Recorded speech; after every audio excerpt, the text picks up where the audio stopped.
Welcome to That's Good Sports Monday Night Football Predictions. I'm Brandon Hank Williams Jr. Perna. Call on the field is Fuck Tom Brady! football. That's right, that's a music video for a Sunday night, Monday Night Football crossover mashup I did with the Rocket Surgeons on this channel. Watch it. Today, though, I'm breaking down the matchup between the Broncos and the Chiefs. I'll go through all the position battles, award the better group some sort of point, and the team with the most points gets the win prediction. If you don't think the Broncos have a chance, well, you've never seen me work the point system. I work numbers better than Marty fucking Bird from Ozark. All right? Huge shout out to Aaron Niddle going undercover at the Rams game. That's good, Broncos.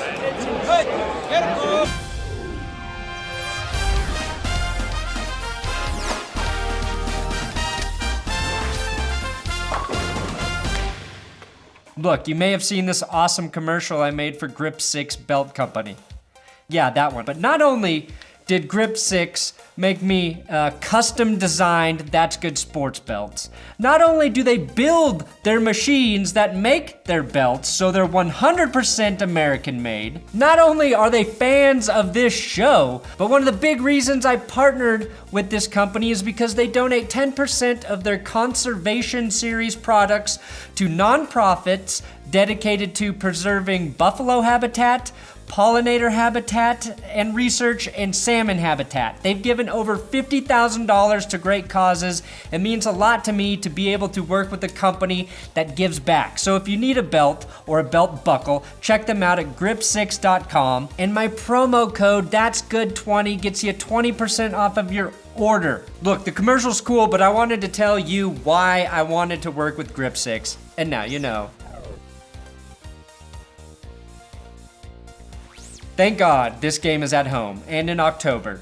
Half point for prime time home field advantage. No, not Mahomes field advantage. That would be in Kansas City. And yeah, the wordplay in this episode, if you can't handle it, get the fuck out now. Vance Joseph versus Andy Reid. Andy Reid, half point advantage. And I don't even have to think about it. He knew exactly what quarterback he wanted to fit his offense, made the move to get him in the draft, and is having more success with the first-year starter than any coach in football history. Imagine if John Elway listened to his coaches about which QBs would be good fits on the team. We'd at the very least have crappy Dak Prescott on the roster. Broncos front seven versus Kansas City O-line and running backs. This is where the game will be decided for the Broncos. If Denver can't make Patrick Mahomes uncomfortable and get him out of rhythm, then they are football fucked, as Tim Tebow has never said in his life. He refused to say that phrase even when he walked in on his college offensive lineman literally fornicating with the football. And yes, he did use a sheepskin with the pigskin. I'm looking to Shaq Barrett, Shane Ray, and Bradley Chubb to get in Mahomes on the Range's face, because right tackle Mitchell Schwartz has had his way with Von Miller in recent history. Look, Von Miller hasn't sacked a KC QB since November 27th, 2016. He got 3 that day, though, but since then, he's had to deal with the power of the Schwartz. The Schwartz, it's working! Who will have the bigger helmet on Monday. Now, Kareem Hunt has had a quiet season so far. He's averaging 3.2 yards per carry. 49, 75, 44 are his rushing totals per game with 2 touchdowns, and those came last week from a yard out on the goal line. Spencer Ware hasn't been too involved either, and I am confident in Denver's ability to stop them in the run game. And now that I've said that, Hunt will probably have the biggest game of the season. Honestly though, after week 1 and Pecco's standalone great performance week 2, the Broncos D-line has been a bit disappointing. They were just outplayed by the Ravens. Adam Gotsis has been invisible, and Shelby Harris and Zach Kerr, even though more effective, have fewer snaps than Gotsis and Pecco. And Demaryius Walker wasn't even active last week. So Pro Football Focus thinks Josie Jewell is a diamond, and he had a tremendous grade in pass coverage, which gives me hope that somebody might be able to cover Travis Kelce. I'm giving the Broncos a half point here because they will have some crowd noise to help them, and if I don't believe in this unit, well, the defense is Tim Tebow's favorite words, football fucked. Half point. Broncos secondary versus Chiefs ball catchers. Oh boy, we may have the biggest mismatch of the game right here. Joe Flacco said they should have thrown 55 times against the Broncos secondary. The Chiefs playmakers are making Patrick Mahomes look like a Hall of Famer. Kelce, 114 last week. Kelce and Sammy Watkins, both over 100 in week 2. And Tyreek Hill had 169 yards week 1. And these guys are doing it with big chunk plays. KC's ball catchers have gained 20 or more yards after the catch 6 times this season. Joe Flacco's receivers last year did that 6 times total on about 450 more passing plays. However, the defenses Kansas City has faced, the Chargers, the 49ers, and the Steelers, all bottom feeders in passing yards allowed and points allowed per game, all within the top 10 worst. Denver's given up 13 passing plays of 20 or more yards this season, so the Broncos are barely outside of the worst 10 at 11th most passing yards per game at 262. Andy Reid is going to find mismatches in the secondary and exploit it like his favorite class in high school. Mahomes economics. I told you to be prepared. Mahomes economics is where Reid developed his sophisticated palate. Now, I do like that Josie Jewell is finding his stride in coverage.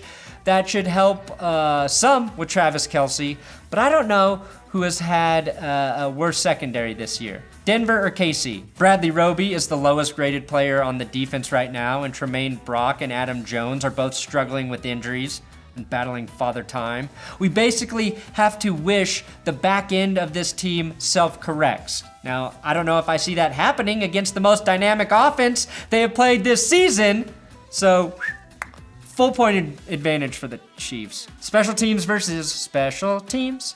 Now, the Broncos signed a punter, Colby Wadman, to the practice squad to put pressure on high-profile free agent Marquette King. King looked like a below-average punter at sea level in the rain last Sunday.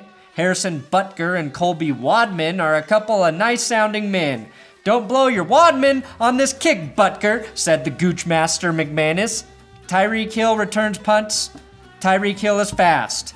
Tyreek Hill is really fast, so Tyreek Hill gets a half a point for the Chiefs' stupid special teams. Chiefs secondary versus Broncos ball catchers. Not that he had a huge impact on the season as of yet, but the Broncos were dealt a serious blow when tight end Jake Butt tore his ACL during a walkthrough. Now, Mike Kliss tweeted that it was a full-speed special teams drill, and Jake Butt wanted everybody to know that he's not soft. We know you're not soft, Jake. Nobody gets mad when somebody tears their ACL. However, we do think your ACLs are soft. You've torn it 3 times. That means you have soft ACLs. Nothing to be ashamed of. However, this puts him on par with Sam Bradford on the breakability scale.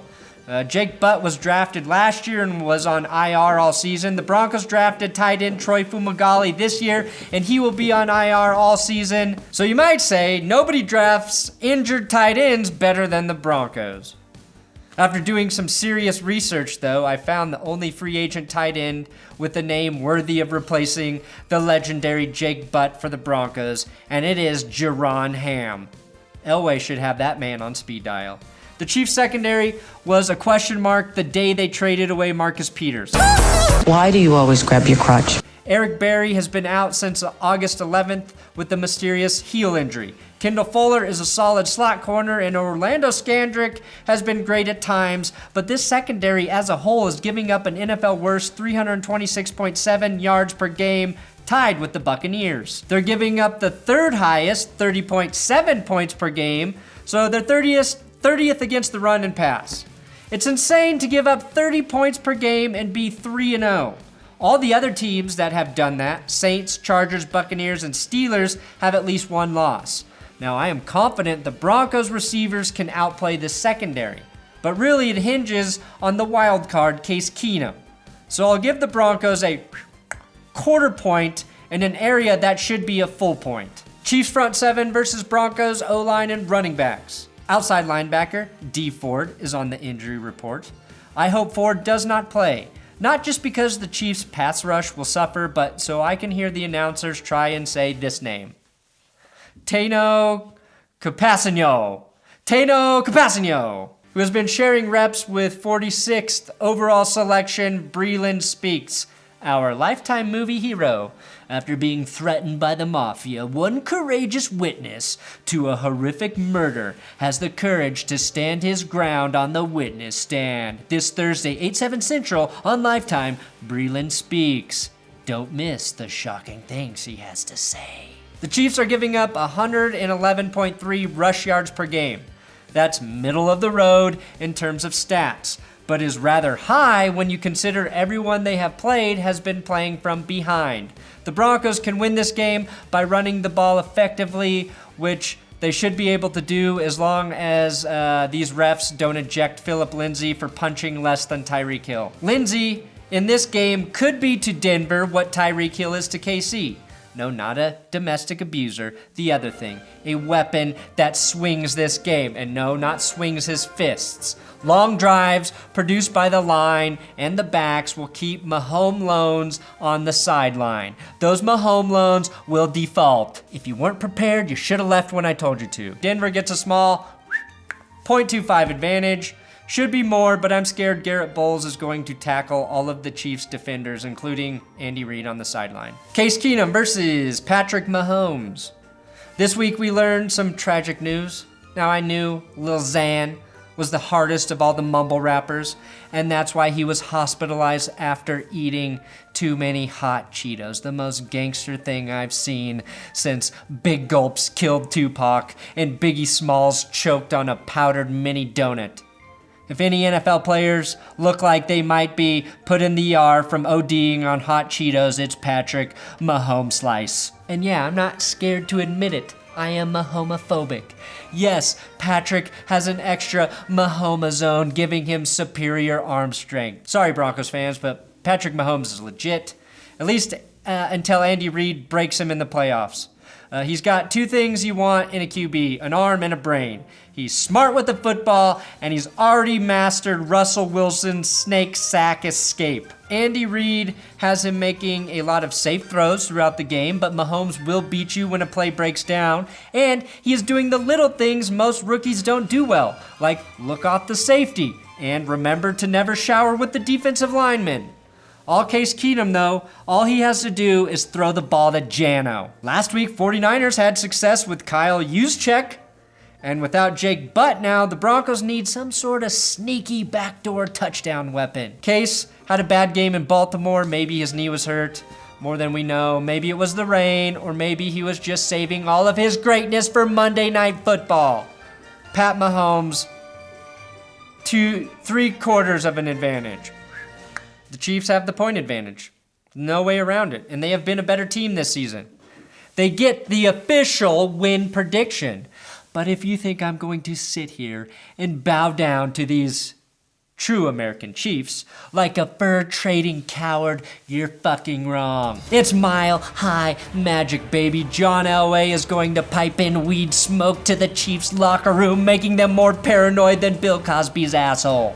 And the Broncos, maybe just for this week, are going to play the best offensive football since Peyton fucking Manning set the touchdown record that Mahomes is now chasing. And Phillip Lindsay and Royce Freeman will both go over 100 yards, and Courtland Sutton will make a one-handed touchdown catch, and Kareem Hunt will fumble because of the ghost of Jamal Charles, and Chad Kelly will come into the game and throw 2 touchdowns in garbage time because the Broncos will be so much ahead of the Chiefs. The Broncos have a chance, right? Thanks for watching another episode of That's Good Sports. Please subscribe here on YouTube. I'm on YouTube, so subscribe here. Click these videos on the screen if you like more football videos. Instagram @BrandonPerna, and my podcast every Monday, Thursday on that.